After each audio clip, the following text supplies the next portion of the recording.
The two Jewish congregations in Tyler came together today to commemorate the start of Holocaust Remembrance Day.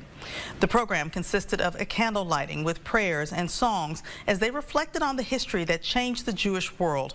And a special presentation was given by the son of two survivors who shared the experiences of his parents. This is how the Jewish world views our own history, and we welcome in the non-Jewish world to understand that what happened during those years of the Holocaust, it's a very particular Jewish story, but with a very universal Jewish message, and that is that hate that consumes will consume everybody. The Holocaust Remembrance Day begins tomorrow at sundown, goes until Tuesday at sundown.